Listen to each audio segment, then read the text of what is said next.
Amém. A paz do Senhor Jesus. Pode se assentar, por favor. Amém. Abra sua Bíblia aí no Salmos 23. Salmos 23.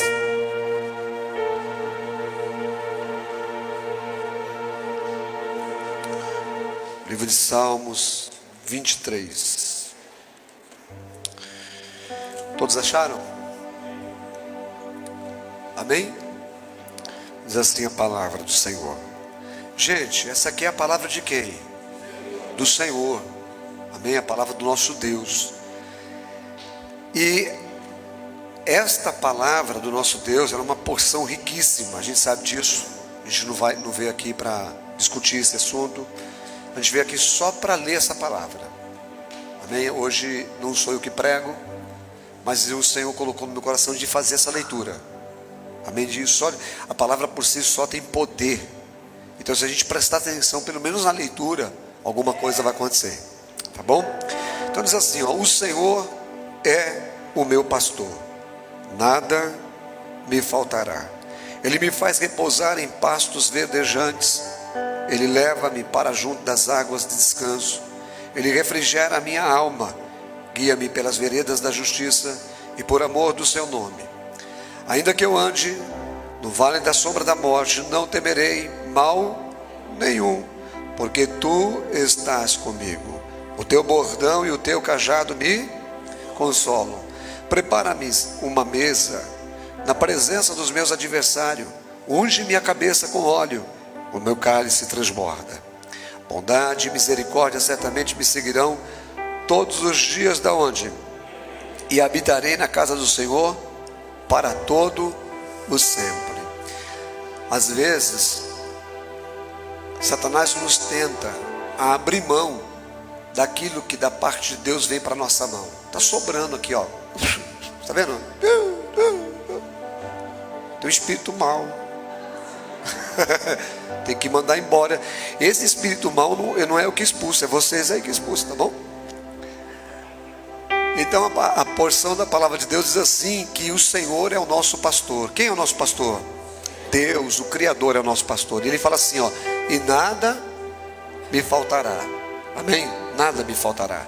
E mesmo que falte alguma coisa terrena, força para passar por isso, esperança de que isso vai mudar, não vai faltar, porque Deus é o nosso pastor. E quando fala assim que nada me faltará, quando Davi fala assim, nada me faltará, ele está falando o seguinte: porque Deus é meu pastor, cara. Pode me faltar uma coisa que eu espero aqui, de acontecimento terreno, um bem material, mas uma coisa não vai me faltar. Quem? O Senhor. Amém? Ele fala, ainda que eu ande pelo vale da sombra da morte, eu não terei medo, porque o Senhor está comigo. Então o salmista Davi está dizendo o seguinte, gente, presta bem atenção. O salmista Davi está dizendo assim, ó: eu não estou falando que não vai te faltar muitas das vezes um valor maior.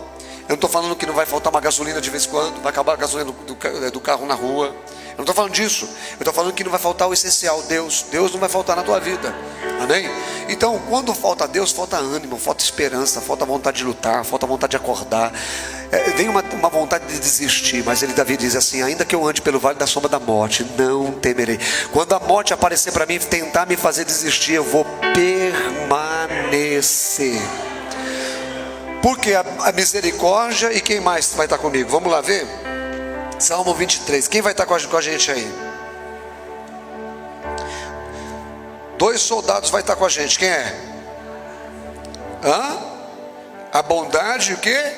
E a misericórdia. Outro dia o diabo apareceu para Jesus e tentou fazer Jesus desistir do plano de Deus para a vida dele. Tipo assim, está demorando demais. Está muito distante o que eu espero de Deus. O diabo tentou fazer Jesus desistir disso. A Bíblia diz assim que o Senhor Jesus começou a combater o diabo com está escrito. E se está escrito não será mudado, será assim. O que Jesus estava dizendo para o diabo era justamente isso: está escrito. Se está escrito vai ser assim, não adianta tentar mudar.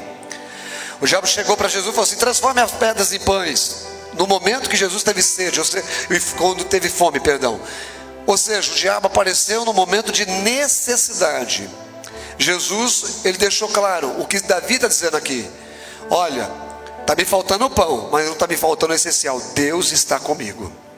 E como a gente pôde ver que Deus estava com Jesus? E eu não estou falando de Jesus no sentido de ele ser o Filho de Deus, de ele ser Deus. Eu estou dizendo o seguinte, que ele se esvaziou do seu poder. Eu estou dizendo da dependência de Jesus. Como a gente sabe que não faltou? Quando Jesus falou assim, não tentarás o Senhor teu Deus, e o diabo foi embora. Não faltou Deus para pôr o diabo para correr. Então eu creio que não vai faltar Deus para poder pôr o diabo para correr, porque a vitória é certa. O livro de Mateus capítulo 4 termina bem assim: quando o diabo saiu, a providência chegou. Quando você vencer isso que está tentando vencer você, então Deus diz, a providência que você está esperando vai chegar. A Bíblia diz assim, então vieram os anjos e serviram a mesa no deserto. Os anjos do Senhor desceram lá e fizeram uma mesa para Jesus.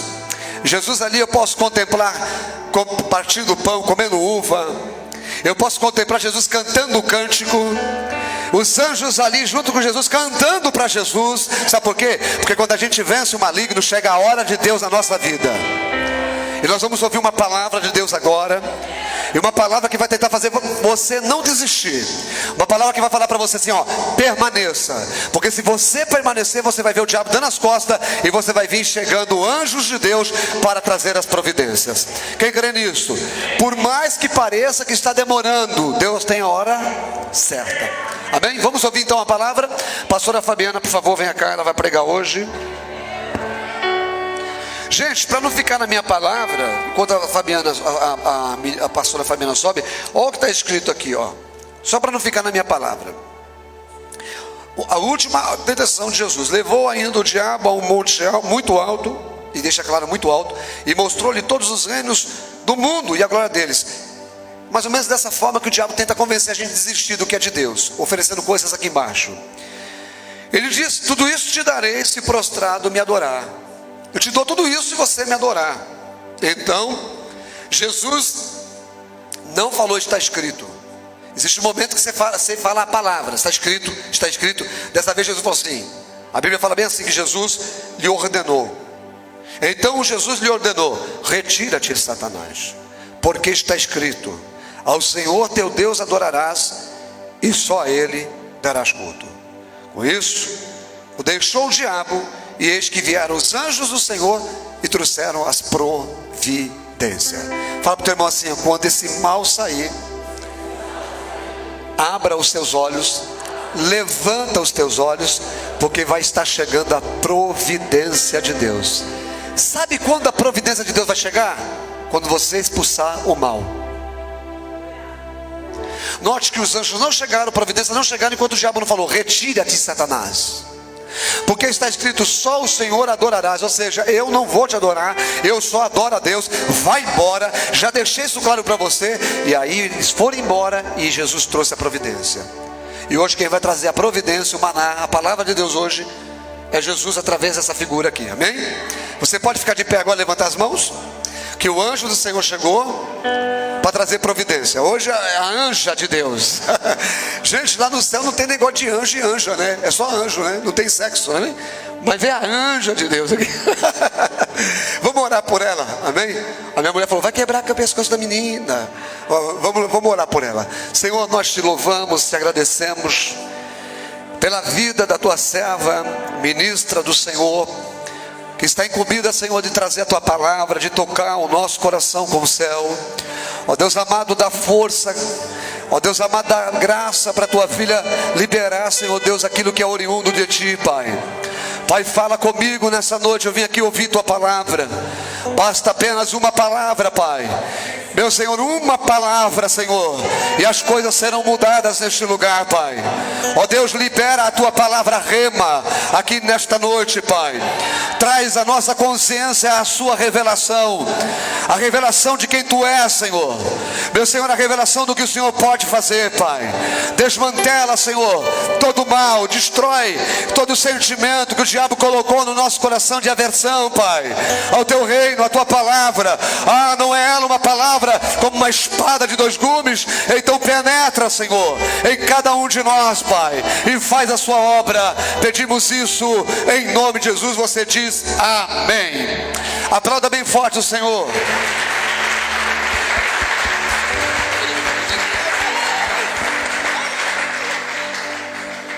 A paz do Senhor, igreja, amém? Pode se sentar.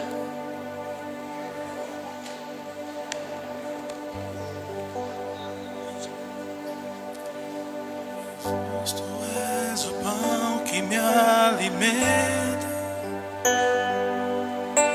o verbo vivo que desceu do céu. Vem aquecer meu frio. Somente o maternal pode estar subindo, amém? Com teu amor,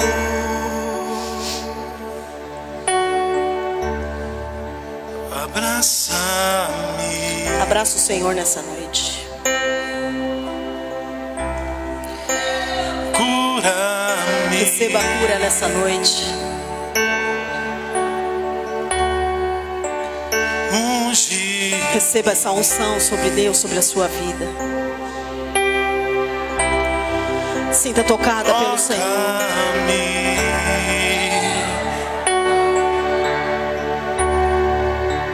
Abraça-me. Quero sentir o teu abraço, Jesus. Cura-me. Cura, Senhor. Flua, Senhor. Unge-me.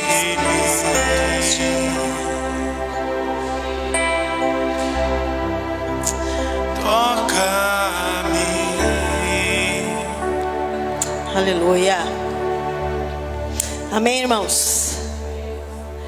Teve um louvor aqui que já diz tudo, e eu acredito que só confirma a palavra. E o bispo, através do que ele falou de permanecer, e eu vou falar de perseverar.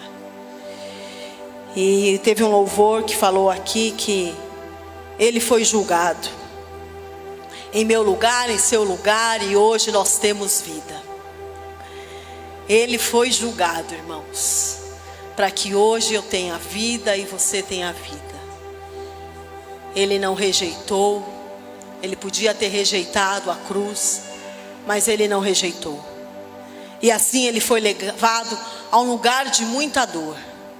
Crucificaram, pregaram as suas mãos, chicotearam, o seu sangue caía no chão. Mas ele não reclamou. Mas ele fez uma pergunta em alta voz e gritou: Eli, Eli, lama sabachthani, Deus meu, por que desamparaste? Eis que o véu ali se rasgou, a terra tremeu, algo acontecia entre a terra e o céu. O véu se rasgou e o povo assim falou: verdadeiramente este é o Filho de Deus, aquele que era, aquele que é e aquele que há de vir.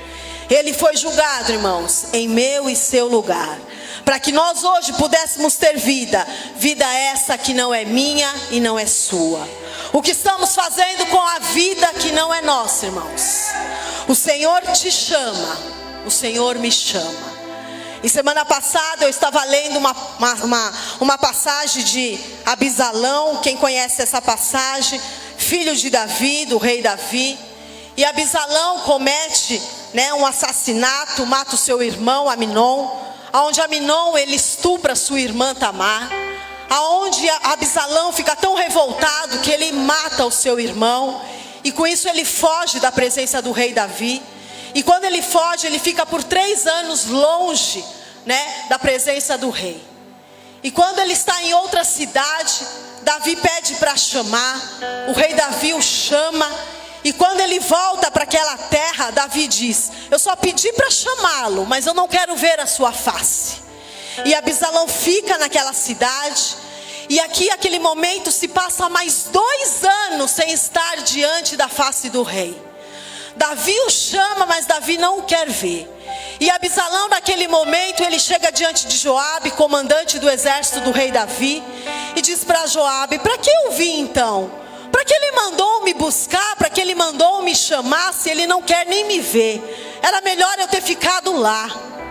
E ali Abisalão, irmãos, questiona Joabe e fala para Joabe: eu quero estar diante do rei, porque se não há mais culpa em mim, então que me mate, se ele achar que eu tenho ainda culpa. E ali Joabe chega até o rei Davi, e comenta o que Absalão diz, e o rei Davi o manda chamar. E quando Absalão chega diante do rei Davi, irmãos, ele chega diante do rei, ele se prostra diante do rei, ele se ajoelha diante do rei, e sabe o que o rei Davi faz? Simplesmente o beija. É assim o nosso Deus, quando o nosso Deus nos chama. O nosso Deus nos chama, nós nos encontramos como culpados, nos encontramos sujos, nos encontramos não dignos de entrar na sua casa, mas o rei manda te chamar. E quando o rei manda te chamar, ele pede para você estar diante dele, mas não somente com a cara empinada, com a cara totalmente, e aí Deus, o que o Senhor tem para mim? Não, ele simplesmente quer que você se prostre, quer que você se humilhe, quer que você se arrependa diante dele, para que Jesus diante, face contigo, ele possa olhar e te beijar e poder dizer: ei filho, dos teus pecados eu já não te lembro mais.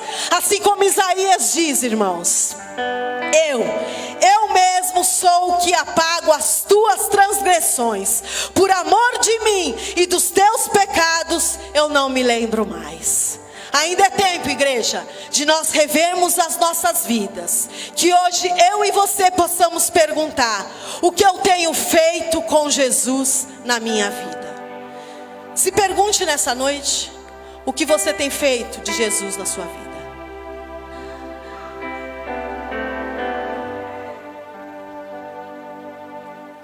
Você preparou um lugar para Jesus?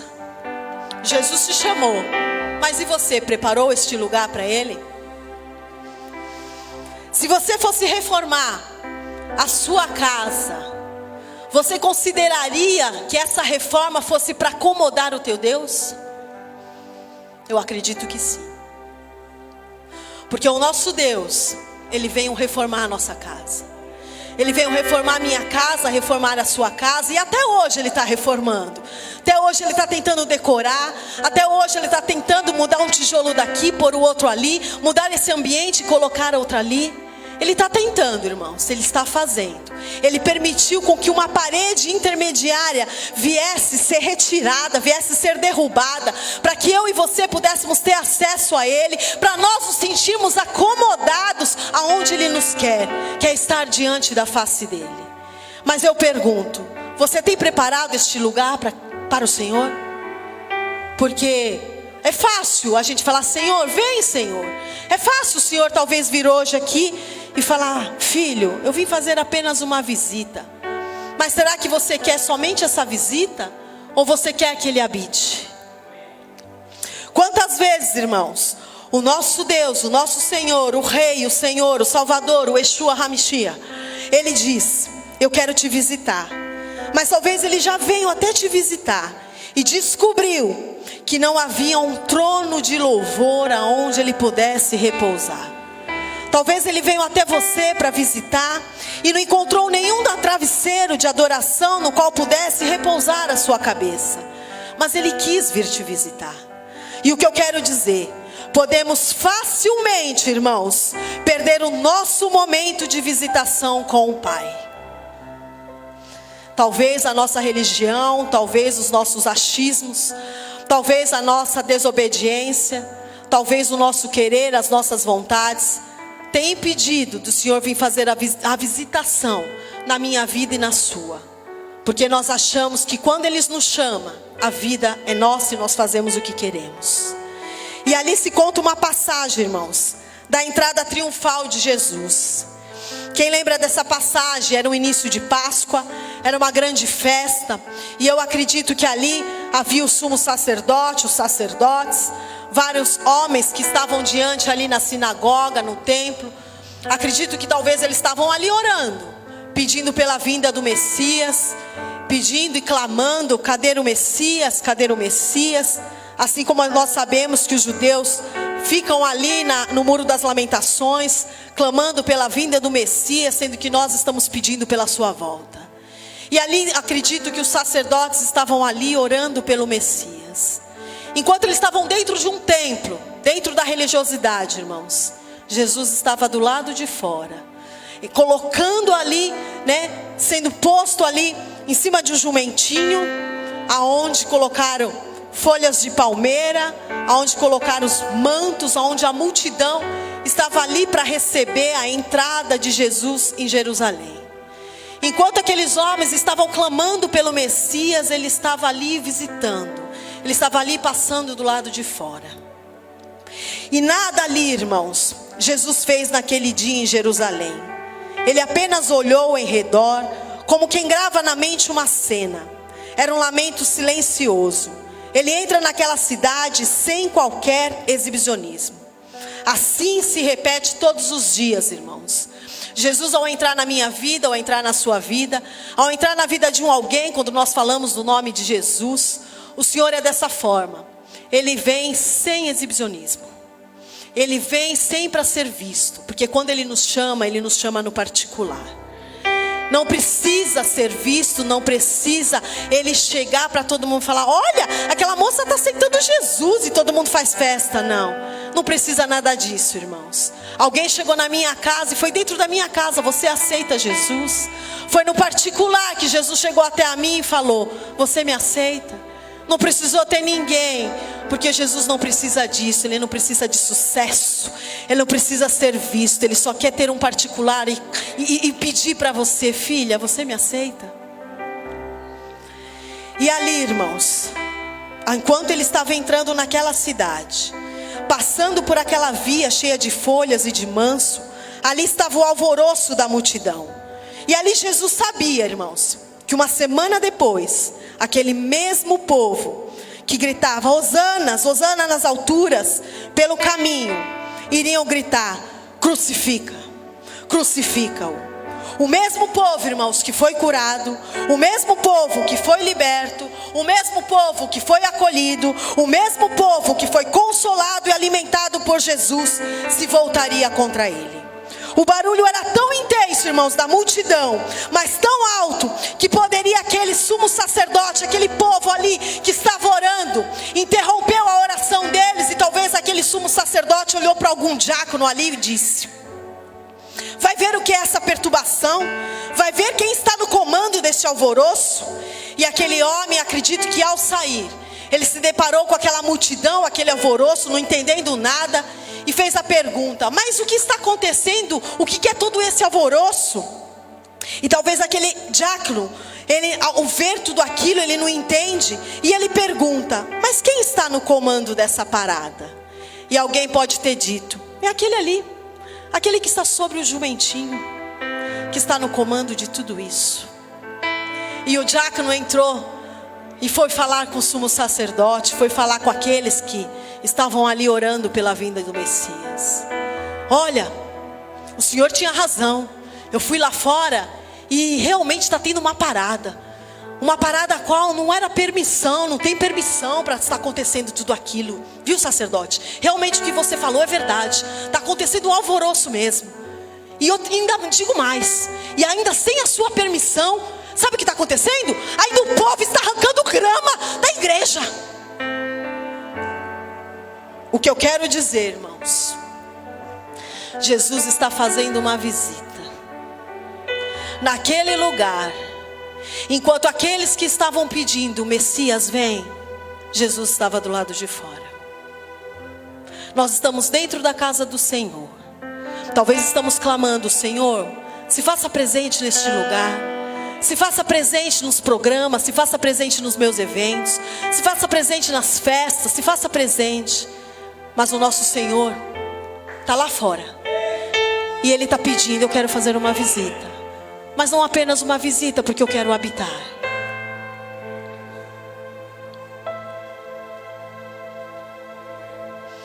Nenhuma pessoa que se encontrava com Jesus permanecia da mesma forma, irmãos. Isso porque é impossível não ser impactado quando Jesus se encontra conosco. Que nós como igreja venhamos tomar cuidado para não nos trancarmos nas nossas tradições, com agendas, com festas, orando sim para que Jesus venha. Mas Ele está passando lá fora, tentando interromper as suas e as minhas atitudes religiosas para lhe fazer uma visita.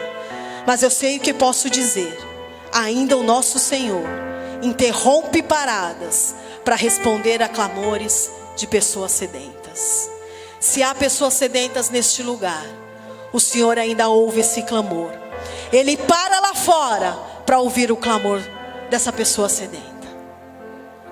Maria Madalena foi ter com Jesus e foi transformada. Tem muita gente, irmãos, que naquela época viu Jesus, chegou perto de Jesus, como nenhum de nós ouviu as mais profundas verdades e não adiantou nada, porque não é o que Jesus pode fazer, mas o que você vai fazer com Jesus. Jesus vai fazer algo, mas depende de onde tem colocado Jesus na tua história. E eu faço de novo a pergunta: o que eu tenho feito com Jesus na minha vida?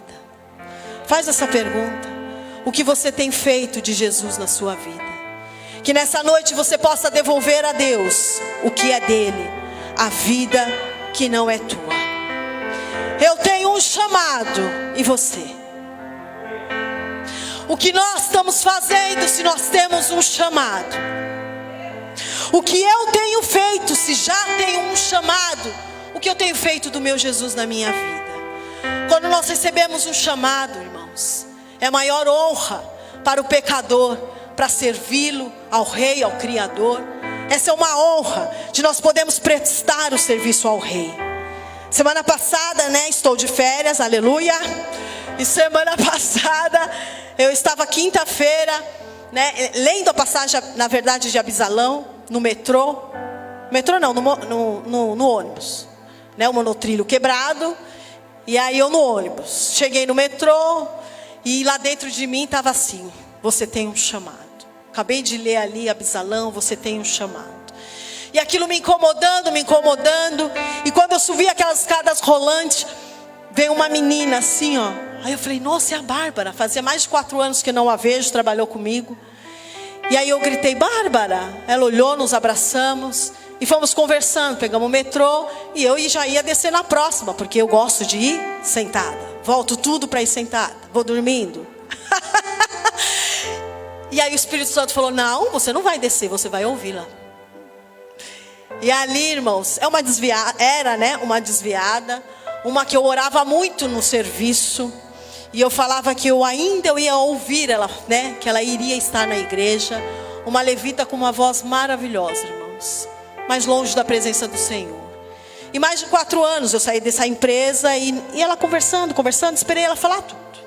Quando ela acabou de falar, fui curta e clara: e você está na igreja? E quando ela falou: eu estou, irmãos, quando ela falou eu estou, eu abracei ela dentro do metrô lotado.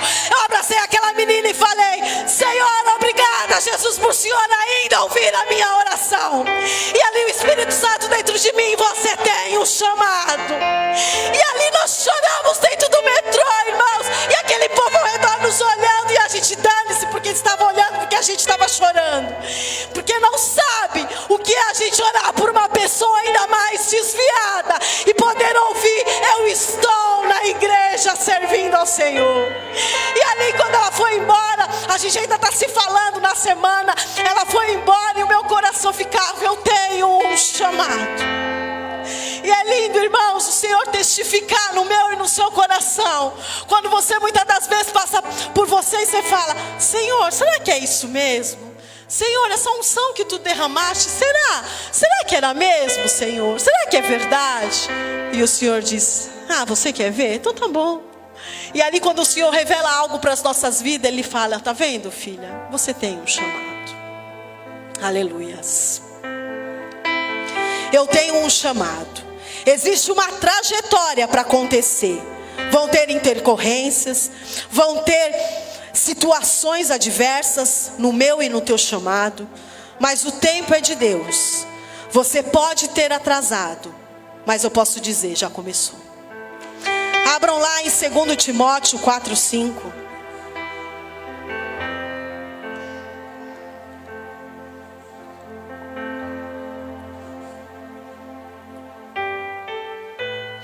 Diz assim: tu, porém, sê sóbrio em todas as coisas, suporta as aflições, faz o trabalho de um evangelista, cumpre cabalmente o teu ministério. Cumpre, igreja. o seu dever de servos de Deus. Abram lá em 2 Pedro 1, 10, 11.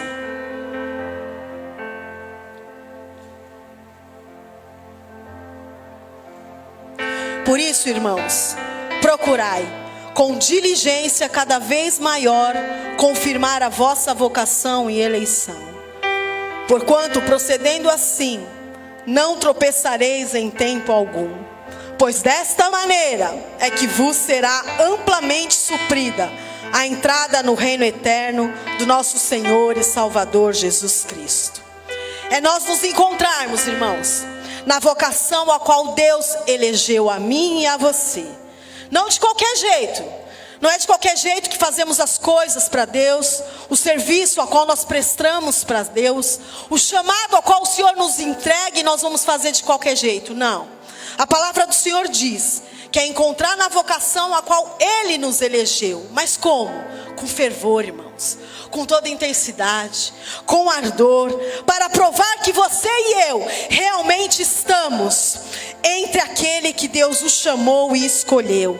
E assim não vamos abandonar a nossa fé. É desta maneira que Deus vai abrir a porta do céu para que eu e você entre no reino eterno.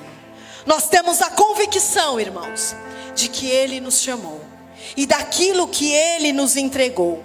E eu pergunto para a igreja: qual é a palavra que tem falado com você? O Senhor me levou lá em Lucas 10, não precisam abrir. O bom samaritano. Tem nomes de que é levita, tem nomes de que é sacerdote, mas cadê o chamado que eu te entreguei? Vou falar de novo. O Senhor me arremeteu lá em Lucas 10. Qual é a palavra que o Senhor tem falado com você? O Senhor falou comigo essa. Tem nomes de que é levita, filha. Tem nomes de que é pastora. Tem nomes de que é sacerdote. Mas o que você tem feito com o teu chamado? Cadê aquilo que eu tenho te entregado? O sacerdote finge que não viu aquele caído. Com pressa ele tem outras prioridades. Um sacerdote que sabe orar, que sabe falar, conhece versículos, mas não tinha amor e compaixão. O levita conhece a teoria musical, pode até cantar muito bonito, mas chega na igreja, é aquilo que ele sabe fazer. Eu sei cantar, mas o nosso Deus, quer que aquele levita se aproxima de quem está caído. Sirva ao Senhor, igreja, com alegria. Se eu tenho chegado até aqui, irmãos, se você tem chegado até aqui, se o nosso Deus nos trouxe até aqui, Ele está dizendo para mim e para você: eu vou fazer você prosseguir. Mas prosseguir para onde? Para chegarmos lá. A palavra que nos manteve de pé até aqui, irmãos, tem alicerçado a nossa fé, tem alicerçado a minha fé. A palavra que nos manteve de pé até aqui, tem ou não tem te alicerçado? Tem ou não tem te alicerçado? E a palavra diz: eu vou chegar lá. Avance, igreja, não pense em parar. Está quase chegando. E nós vamos fazer o quê? Adorá-lo. Nós vamos adorar o Pai, o Filho e o Espírito Santo. Mas o Senhor diz: avance, igreja. Persevere, igreja. Vamos conquistar a nova Jerusalém, a qual o Senhor nos promete. Mas conquistar a terra, irmãos, vem de um relacionamento com Deus. Li esses dias uma frase que Billy Graham disse: dobre os joelhos e ore, até que você e Deus sejam amigos íntimos. Tenha uma intimidade mais profunda com a paternidade divina. Ele é o teu Pai e Ele te ouve. Abrindo um parênteses, irmãos, eu acredito que todo mundo conhece a passagem de Josué e Caleb, a qual foram espiar uma terra. Moisés ordenou e enviou Caleb e Josué para espiar aquela terra. E quando eles vão espiar aquela terra, eles não se depararam sim com muitos gigantes, com muitas situações adversas, talvez guerras lá dentro. Mas eles não olharam para isso. Quando Caleb volta, ele volta trazendo uma resposta, um sentimento no seu coração, dizendo, relatando para Moisés tudo aquilo que ele viu. Mas a verdade, enquanto aqueles outros homens que foram com eles subiram atemorizados, com medo, subiram trazendo um pavor sobre o povo. Só tem gigantes, não vamos para lá não, não vamos para lá não. Mas Caleb perseverou, porque ele persistiu de seguir ao Senhor. E quando ele disse todas aquelas palavras como verdade, o que ele viu em toda aquela terra, ele disse a Moisés, Moisés jurou para ele: certamente aonde tu puseste os seus pés, eu darei a ti e aos teus filhos, como uma herança perpetuamente, porque pois perseveraste em seguir ao Senhor. Eu digo, amada igreja, perseverar em seguir ao Senhor, porque aonde você pôr a planta dos vossos pés, será tua e de teus filhos, por herança perpetuamente. E ali, irmão, se passou 45 anos. Quando Caleb foi espiar aquela terra, ele tinha 40 anos. Passou 45 anos, Moisés já não era mais vivo. E quando ele já estava com 85 anos, ele comenta isso com Josué. E ele diz para Josué: ainda hoje estou tão forte como no dia em que Moisés me enviou. Eu posso sair para combater e posso voltar depois do combate como naquela época. Tenho bastante força para combater a guerra e no que precisar. O que é um homem, irmãos? Começar a vida com ele e terminar a vida da mesma forma com ele. E Josué, ao ouvir tudo aquilo, entrega por herança, abençoa Caleb e toda a sua família, tomando posse da terra de Hebrom como prometida. Igreja, para chegarmos lá, é preciso perseverar. Mas hoje, irmãos, ninguém quer esperar mais nada, ninguém quer perseverar. Todo mundo quer as coisas para ontem. Falo com Jesus ontem, falo com Jesus hoje, mas quero a resposta dele ontem. Falo com Jesus hoje, quero uma resposta daqui 5 minutos. Tipo fast food. Mas o reino de Deus, irmãos, é para quem persevera. Mas o que nós vemos primeiro, irmãos, na trajetória do nosso chamado, o que nós vemos, irmãos, talvez nós temos sido como esses homens que subiram, não como Caleb e Josué, mas esses homens que subiram e passaram a olhar os gigantes, passaram a olhar de tudo aquilo que é atrocidade, de tudo aquilo que poderia vir nos atrapalhar, os nossos obstáculos que está na nossa caminhada. Talvez nós vemos primeiro a trajetória do nosso chamado, vemos tudo aquilo que pode nos paralisar. Esses gigantes que estão diante da nossa terra, que estão diante dos nossos olhos. Mas quando nossos olhos ficar olhando para os gigantes, irmãos, nós vamos desanimar. Mas eu quero dizer, amada igreja, não olhe para os gigantes, não olhe para os obstáculos, não olhe para aquilo que pode te tirar do caminho. Olhe para aquilo que te dá esperança. Olhe para aquele que pode sim dizer para ti: você vai chegar lá.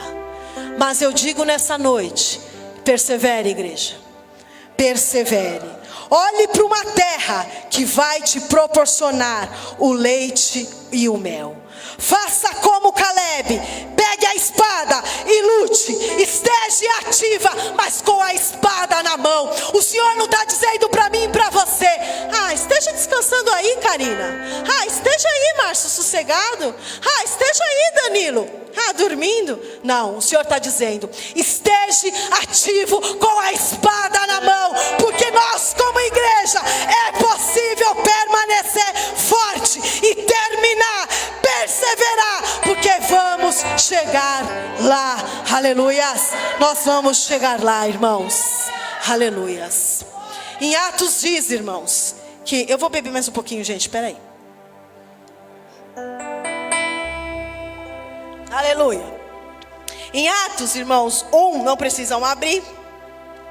As escrituras indicam, irmãos, que por volta de 500 pessoas contemplaram antes de Jesus subir aos céus, após a ressurreição dele, ele ficou 40 dias na terra. E mais ou menos umas 500 pessoas o viram. E Jesus determinou que todo aquele povo não se assentasse de Jerusalém, mas que ficasse, que esperasse a promessa do Pai. A palavra ficar significa demorar, tardar, esperar. Não podemos, irmãos, apressar o nosso Deus, nem forçá-lo a querer encaixar em alguma programação feita por nós. Sabemos que aquele dia o Pentecoste caiu, o fogo desceu na parte superior do aposento, mas ali havia 120 pessoas. O que aconteceu com os 380, irmãos? Eles simplesmente não conseguiram esperar, não conseguiram suportar, não conseguiram perseverar. Eram apenas 50 dias, irmãos. Quando você e eu não conseguimos perseverar, nós podemos perder o seu momento com Ele. Aí eu pergunto, onde a essência foi parar? O que eu tenho feito de Jesus na minha vida? Reflita nessa noite o que você tem feito de Jesus na sua vida. Assim como Pilatos, irmãos, em Mateus 27, abram lá.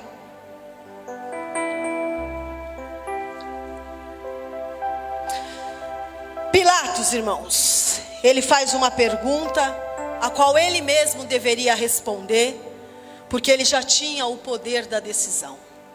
Mateus 27, 22, ele diz: o que farei de Jesus, chamado Cristo? Ele faz essa pergunta para o povo, e o povo diz: crucificam. Mateus 27, 22. O que farei de Jesus, chamado Cristo? Pôncio Pilatos, ele governou a província da Judéia no tempo de Cristo. Um homem cruel, de caráter fraco, acomodado, indefinido, covarde, que tentou se esquivar de tomar a importante decisão da sua vida. Foi ele que julgou, foi ele que sentenciou, foi ele que condenou Jesus à morte, por insistência dos sacerdotes judeus. Sabia que Jesus era inocente, fez até tentativas, irmãos, para livrá-lo, até defender Jesus, mas ele não se rende a Jesus. Ele defende até a verdade, mas não se submete a ela. Pilatos, no auge da agonia, confrontado pela verdade, convencido da inocência de Jesus, pergunta à multidão: o que farei de Jesus, chamado Cristo? Nós não podemos, irmãos, transferir uma indecisão minha em sua. Não é seu pai, nem sua mãe, nem seu filho que vai tomar a decisão por você. As nossas vidas são cheias de decisões, e o que eu decidir, o que você decidir, quem nós somos, a nossa identidade, o nosso futuro, são as nossas decisões. Indecisão, irmãos, já é uma decisão. Indecisão é decisão de não decidir. Temos que ser dono, irmãos, das nossas escolhas e quem você tem atendido ou quem você tem seguido. A sua consciência ou as pressões ou as vozes das pessoas. Não adianta nós estarmos na presença de Jesus com atitudes inseguras, com atitudes indefinidas. A indecisão nos leva à perdição. E nesse texto, irmãos, vou falar rapidamente de 4 pontos para nos fazer pensar o que eu tenho feito de Jesus na minha vida. Mateus 27, 14. Jesus foi levado ao palácio do governador pelos guardas e diz assim, Mateus 27, 14. E nem uma palavra Jesus lhe respondeu, vindo com isto admirar-se grandemente o governador. Primeiro ponto, podemos ficar admirados por Jesus. Jesus foi levado ao palácio pelo governador, pelos guardas da autoridade. Pilatos diz, mas que acusação vocês apresentam contra este homem? Eu não encontro nele nenhum motivo de condenação. E ali Pilatos começa a questionar Jesus. tu és o rei dos judeus? E ainda mais, que mal fez esse homem? E Jesus permanece calado. E ali Pilatos fica tão admirado por tantas acusações sobre a vida de Jesus. E Jesus fica calado. E Pilatos fica tão admirado, mas não surtiu nenhum efeito dentro do coração de Pilatos. E sim fez com que ainda desprezasse mais ainda Jesus. O nosso Jesus, Ele não quer somente a nossa admiração. Ele quer o nosso coração. Ele quer um comprometimento das nossas vidas 100% com Ele. A motivação da acusação de Jesus foi a inveja. Invejaram Jesus porque pelo povo, o povo que ele tinha, o povo que contemplava os milagres, as autoridades judaicas não queriam reconhecer que Jesus era o Messias. A religião judaica estava tão cega que a luz veio ao mundo, Jesus, o verbo veio ao mundo, mas eles rejeitaram porque amaram as trevas mais que a luz. Enquanto Jesus só queria estar nos corações que o recebesse, mas eles rejeitaram. O conteúdo da acusação de Jesus foi moral. Acusaram Jesus de perverter toda a nação, de alvoroçar o povo com os seus ensinos, de fazer dele, chamando ele de agitador. Acusação política. Acusaram Jesus de proibir pagar tributo a César. Acusação religiosa. Acusaram Jesus de se autoproclamar o Cristo, o Rei dos Judeus. Quando ficou sabendo que Jesus era galileu, por que eu vou julgar? Ele é galileu? Não, vou mandar para a jurisdição de Herodes. Ele manda para Herodes. Herodes faz toda aquela cena, todas aquelas perguntas e Jesus calado. Com tantas perguntas e Jesus não responde nada. Herodes manda de volta para Pilatos. Segundo ponto, podemos não nos envolver com Jesus. Mateus 27:19 diz assim: não entres na questão deste justo, porque num sonho muito sofri por causa dele. A esposa de Pilatos, irmãos, até podia ter boa intenção, tentando livrar Jesus. Mas no entanto ela não se envolve, irmãos. E ela pede para o seu marido Pilatos: não se envolva com esse justo, porque eu tive um sonho muito horrível e muito sofri por causa dele. Então não se envolva. O que eu quero dizer, não se envolver com Jesus de forma plena e com todo o nosso ser, faz com que rejeitemos completamente. Jesus quer discípulos envolvidos. Se você não se envolve com Jesus, sendo obediente, tendo Ele como teu Senhor, você está rejeitando o senhorio na sua vida. Terceiro ponto, podemos lavar as mãos perante Jesus. Mateus 27:24 diz assim: então mandou trazer água, lavou as mãos diante da multidão e disse: eu não sou responsável pelo sangue deste homem, é um problema de vocês. Pilato viu, irmãos, que não ia conseguir nada, tomando talvez uma decisão ao contrário do povo. Ele tentou libertar Jesus Cristo 3 vezes.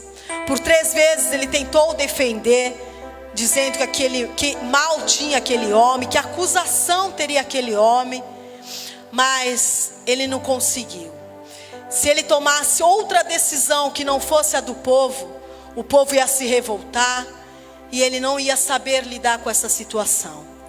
E ele fica indeciso e ele ouve o clamor do povo, aonde o povo, ao clamar, crucifica, crucifica, ele ouve a voz, e essa voz que prevaleceu, entregando Jesus a ser crucificado.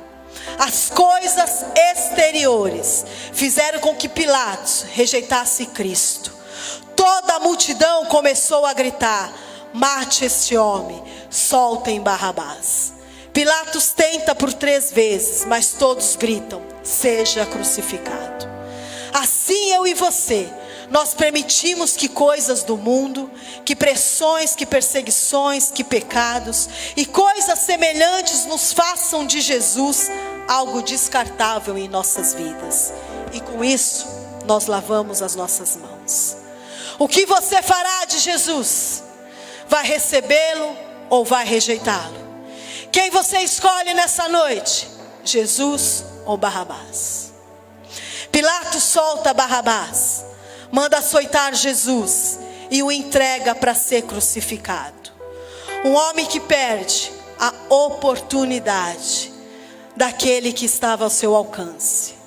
Aonde Jesus estava diante dele, ele estava vendo Jesus, aparece Jesus diante dele. É naquela hora, é naquele dia, é naquele momento a oportunidade veio. Mas ele teve que decidir e não percebeu que estava fechando a porta da graça e jogando fora a chave da salvação por covardia. Se soltasse Jesus, não era mais amigo de César. Ele estava preocupado com a sua posição. Ele estava preocupado com os favores que ele tinha de Roma. Pilatos esteve tão perto de Jesus, mas perdeu-se para sempre. Não deu ouvidos a Jesus. E mais tarde conta aos historiadores que tomou uma decisão, dizendo: eu mereço morrer. E passado alguns anos, esse homem ficou tão perturbado do espírito que ele se suicidou. 4. Podemos ser servos fiéis a Jesus. Abram lá em Mateus 27, 22 com a mesma pergunta. O que farei de Jesus chamado Cristo? Disseram-lhe todos: crucifique. Pilatos admirou, primeiro ponto. Não se envolveu, segundo ponto. Desprezou, terceiro ponto. E injustiçou, o quarto ponto. Não conseguiu ser servo, não conseguiu honrá-lo, não conseguiu adorar de forma plena, que é o que Jesus espera quando encontra eu e você. O que eu tenho feito de Jesus na minha vida? Ou o que você fará de Jesus, que é o Cristo? Você vai jogar no cantinho do seu quarto? Ou você vai lançar, vai entregar a este povo e vai fazer: esse povo faz o que quiser de Jesus. O que você vai fazer? Ou você vai poder declarar nessa noite: Senhor, Tu és o meu Senhor. Tu és o Rei da minha vida. Aquele que eu creio ser o Filho de Deus. Aquele que era, que é e que há de vir. Aquele que eu convido para morar e habitar em mim. Que nessa noite faça essa pergunta: o que eu tenho feito verdadeiramente de Jesus na minha vida? Eu tenho deixado de vez em quando Jesus no canto do meu quarto e eu tenho agido de mim mesmo? Eu tenho deixado o meu chamado de lado e falado: Senhor, isso não é para mim. Senhor, eu vou entregar ao Senhor para aquele povo merece o Senhor. Tá bom aqui, eu aqui sozinha. Não preciso do Senhor. Ou você vai declarar: Jesus, eu quero o Senhor na minha vida. O que eu tenho feito? Uma escolha para a eternidade, irmãos, compensa milhares de escolhas erradas que fazemos na terra. Podemos escolher qualquer coisa nessa vida, mas Ele escolhe aonde você vai passar a eternidade. Mas a escolha é sua, igreja. A escolha é minha. Decisões é você que toma, sou eu que tomo. Mas o nosso Jesus, Ele permite a escolha que você faz. E hoje fica a questão para você refletir: eu tenho um chamado, e o que eu tenho feito com Jesus na minha vida? Você decide, a escolha ainda é sua. Fique em pé em nome do Senhor Jesus. Eu tenho um chamado, e o que eu tenho feito com Jesus na minha vida? Você decide, a escolha ainda é sua. Jesus ou Barrabás? Recebê-lo ou rejeitá-lo? Ser presente Jesus Cristo na sua vida ou não? Ser apenas uma visita ou a sua habitação? Eu já fiz a minha escolha, e a escolha que eu faço é: mas eu escolho Deus. Eu escolho ser amigo de Deus. Eu escolho Cristo todo dia. Já morri para minha vida e agora eu vivo a vida de Deus. O que você escolhe? Mas eu escolho Deus.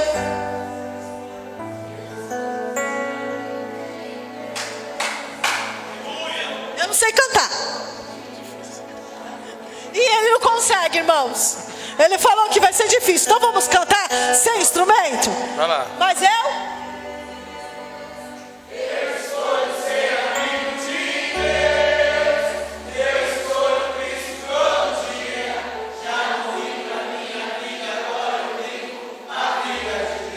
Mas o que você escolhe? Eu escolho Jesus. Eu escolho Cristo todo dia. Já morri pra minha vida e agora eu vivo. É Ele que você escolhe, igreja. Eu já fiz a minha escolha e já decidi, porque eu quero passar a eternidade com Ele. Aplauda ao Senhor, amém? Aleluia, Bispo Paulo.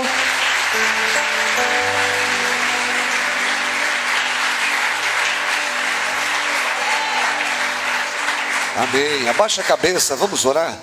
Querido Deus, nós ouvimos a Tua palavra. E a Tua palavra, Senhor Deus, nos pede uma posição. Nos pede, Senhor Deus, uma decisão sábia.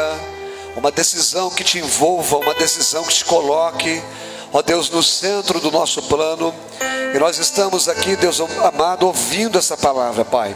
Pilatos o teve tete a tete, face a face, meu Senhor, e descartou o Senhor, Pai.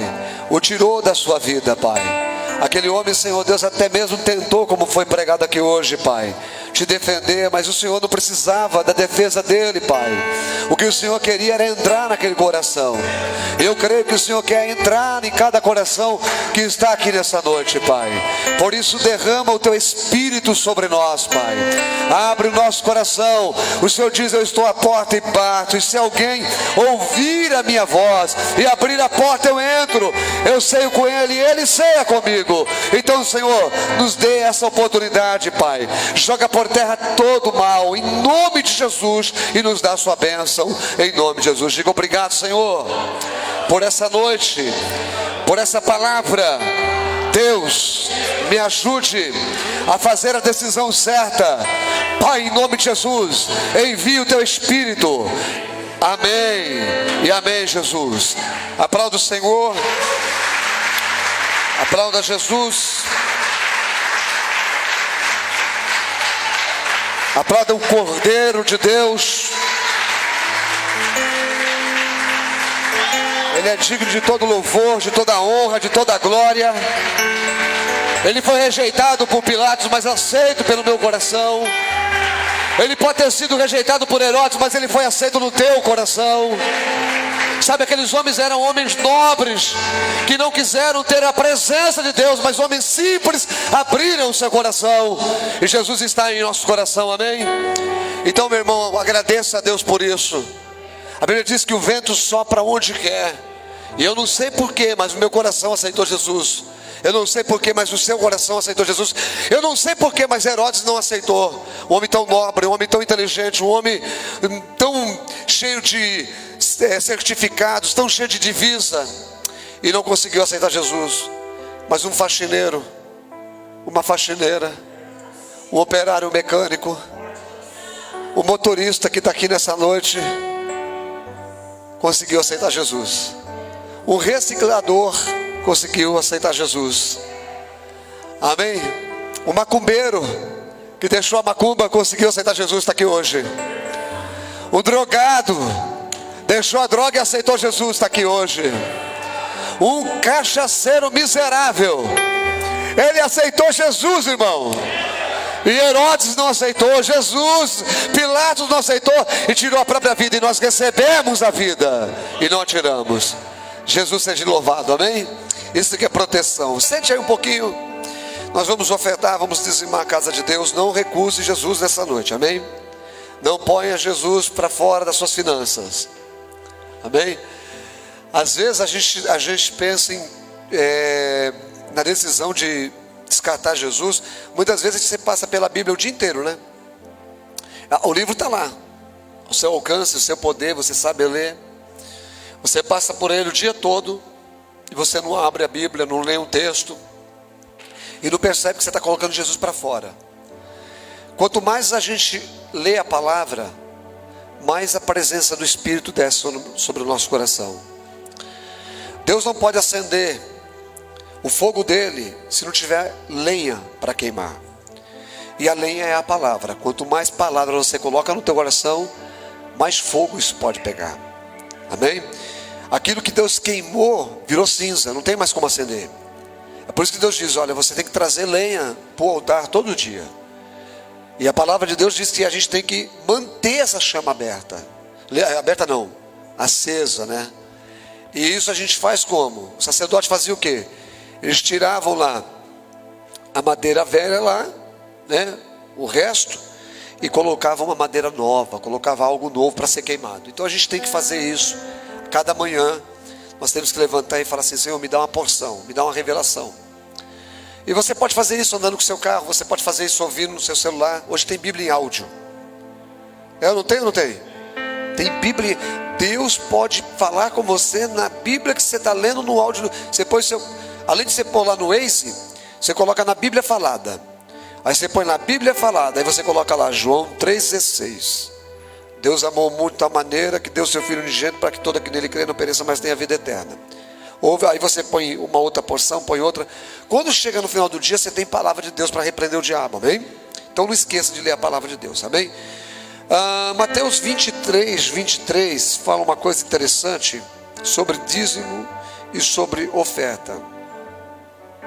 Diz assim, ai de vós, escribas e fariseus, hipócritas, porque fazer o quê? Dais o dízimo da hortelã, do endro e do cominho, e tendes negligenciado os preceitos importantes da lei, a justiça, a misericórdia e a fé. Devieis, porém, fazer estas coisas sem omitir aquelas. Então o que Deus está dizendo? Deus está dizendo o seguinte, que o ato de você dizimar, de você ofertar, tem que estar incutido nele, ou tem que estar incluído nele, o amor, a fé. Dízimo é uma coisa que tem que ser feita por fé. Eu creio no que Deus falou. Eu acredito nessa palavra. O Senhor falou que quando eu trago o meu dízimo, a minha oferta para a casa de Deus, Deus repreende o devorador. E Deus não só faz isso. A Bíblia fala que Deus abre as janelas do céu e derrama bênção sobre a nossa vida. Se a gente fazer isso com fé, isso funciona. Se você fizer isso sem fé, Deus fala assim, ai de vós hipócritas. O que é hipócrita? O que significa a palavra hipócrita? Significa uma pessoa que tem hipocrisia. Amém? Uma pessoa que é o quê? Não, isso eu já falei. Ela é o quê? Uma farsa. É o quê? Ator. Amém? É um ator. Ou seja, ele encena aquilo, mas aquilo não é verdade nele. Então Jesus falou assim, hipócritas. O que adianta você trazer o dízimo, fazer isso e os preceitos importantes da lei você não cumpre? Então Deus estava querendo dizer o seguinte para eles, dizimar, ofertar, tem que ser por fé, tem que ser por amor. Você tem que fazer isso por reverência. Você deve fazer todas essas coisas, mas sem omitir aquelas. Você dizima, mas não omite amar, não omite ter fé, não omite fazer justiça. O que adianta você trazer o dízimo aqui e lá fora você está passando a perna em alguém? Então Deus está dizendo, Deus está falando assim, você tem que dizimar, você tem que ofertar, mas você tem que agir direito, senão não resolve. Amém? Então é isso que Deus está dizendo. Aí tem gente aí que diz que dízimo não é de Deus, oferta não é de Deus, que esse negócio é coisa do Velho Testamento. A gente está lendo aqui aonde? O Velho ou no Novo? No Novo do Testamento. Tem outro texto em Coríntios que fala assim, Deus ama quem entrega com alegria. Olha que coisa interessante. Paulo fala assim, Deus ama a pessoa. Gente, presta atenção na palavra ama, ou presta atenção na palavra amor, ou presta atenção nessa palavra, Deus é o amor. Olha, para você ter uma noção, Deus amou o mundo de tal que deu quem? Quando Deus ama, Ele entrega algo. Presta atenção nisso. O amor de Deus libera coisas. O amor de Deus libera cura. O amor de Deus libera a palavra para colocar o diabo no lugar dele. O amor de Deus tem esse poder. A Bíblia diz que Deus amou o mundo de tal maneira. E olha, note que Deus não esperou o mundo se consertar para poder amar. Deus amou o mundo torto. E amou o mundo torto foi tão impactado com esse amor, se sentiu tão constrangido, que conseguiu ter força pelo amor de Deus, para poder se aproximar de Deus e mudar de conduta. mas tudo partiu de Deus. Agora eu fico pensando o seguinte: se Deus amou o mundo de tal maneira que Ele deu o filho dele, o amor dele fez Ele entregar o filho dele, a coisa que Ele tinha de mais preciosa. Eu fico pensando aqui, Paulo diz assim: Deus ama quem dá com alegria. Aí o que vem na minha cabeça é: peraí, mas Deus ama quem dá com alegria? Peraí, quando a palavra fala que Deus amou o mundo, Deus entregou o filho dele. Peraí, agora está falando de finança? Quer dizer então que quando eu vou lá com alegria entregar para o Senhor, Deus ama isso? O que pode acontecer disso? E eu não estou nem falando de uma troca, eu estou falando o que pode acontecer. Sabe o que está dizendo? Relacionamento também é medido pelo dízimo e pela oferta. O que Deus está falando ali sobre amar esse comportamento, Ele está falando de Ele ama esse relacionamento, Ele ama essa pessoa é vista por Ele com amor. E quando a gente fala assim, por exemplo, você tem um pai, o teu pai te ama, você acha que Ele vai deixar você passar necessidade? Teu pai te ama, tem dinheiro, você acha mesmo que Ele vai deixar você quebrar a cara? Deixa, gente. Amém? O irmão, esqueci o nome do irmão, eu esqueço, irmão. O irmão Ademar. Você tem filhos, Ademar? Você tem muito dinheiro, amém? Você tem muito dinheiro, amém? Você tem muito dinheiro, né? Você por mês aí entra 15 milhões na sua conta, amém? Aí você, como é o nome da sua filha que está aqui? Como? Nossa, você ama essa menina demais. Ela chega para você e fala: pai, eu estou numa situação tão difícil. Você vai deixar ela voltar da mesma situação para casa? Por quê? Porque você ama ela. A Bíblia diz assim que Deus ama quem dá com alegria. Porque quem está dando com alegria está dando amando. E amor, quando se planta amor, se colhe amor. A pessoa que está entregando para Deus está entregando com alegria, com amor. A Deus fala assim: eu amo essa pessoa. Eu amo quem entrega com alegria. Por quê? Porque libera de mim uma coisa chamada amor. Imagine como vai ser a vida dessa pessoa. Então o dízimo e oferta, ele funciona, mas não só por medo, não só para garantir que as coisas vão andar bem, mas porque você ama a Deus. Amém? Então no dízimo e na oferta, Deus mede o nosso relacionamento. Amém? Então levante para o céu aí, eu quero orar por você. Senhor, estamos aqui diante do teu altar. Nós amamos essa igreja, queremos o bem dela, Senhor. Por isso não retemos aquilo que te pertence, não retemos em nossas mãos aquilo que é teu, Pai. Pai, abençoa o teu povo para nessa noite ter o prazer de estar entregando algo para manter a tua casa. Abençoa o teu povo para ter alegria no seu espírito, porque o Senhor diz que ama, meu Senhor, a pessoa que entrega com alegria, Pai. Traz o teu povo, Pai, com alegria de coração, e que essa alegria seja uma força impetuosa, Pai. E que não falte na mão do teu filho a oferta, que não falte na mão do teu filho o dízimo, que não falte na mão do teu filho a semente para ele semear na tua presença, Pai. Abençoa essa casa, repreenda o mal e dá vitória em nome de Jesus. Vem pelo corredor do meio, planta aí a tua semente em nome de Jesus. Pessoal, essa água aqui é da pastora Fabiana? É a minha? Fabiana, você quer essa água, filha? Quer mais?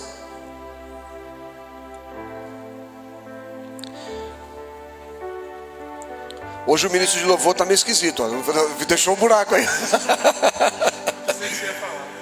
Não, agora deixa. Amém? Que Deus abençoe as crianças, Deus abençoe os irmãos, amém? Fica de pé agora.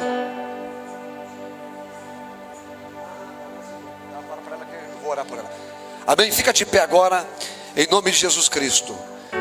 Fala assim para o seu irmão assim: a decisão é sua.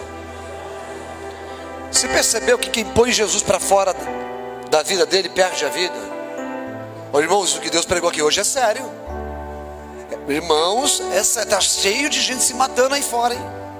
Jogando a vida no esgoto emocional. Está cheio de gente tirando a vida. Pilatos chegou a um ponto de se tornar tão insuportável a vida dele, que ele se matou. Saul, o rei Saul, irmão, tinha tudo. Chegou um ponto que ele pediu para alguém matar ele, Sabe o que o soldado falou? Vou matar o rei, você é doido, rapaz? Aí ele pôs a espada assim no chão e se lançou sobre ela e se matou. O cara tinha tudo, um rei, tinha dinheiro, gente, tinha o que queria. Mas o cara chegou a um ponto, quando a vida de Jesus sai da nossa vida, a nossa vida é uma coisa insuportável a ponto de você querer abrir mão dela. Amém? Então em nome de Jesus, põe Jesus nesse negócio. Estou meio triste, estou meio tristinha, não estou feliz, está faltando Jesus aí, amém? Se a vida de Jesus entrar aí, você vai ficar feliz com o que você tem, você vai ficar alegre com o que Deus tem permitido te dar, você vai ficar alegre por ser salvo, você vai ficar alegre por poder orar por alguém. Gente, põe Jesus nesse negócio aí, amém? Levante as mãos para o céu, que o grande amor de Deus Pai, a graça de nosso Senhor e Salvador Jesus Cristo, a comunhão e consolação do Espírito Santo com todos, digam, Deus te abençoe. Vão em paz em nome de Jesus.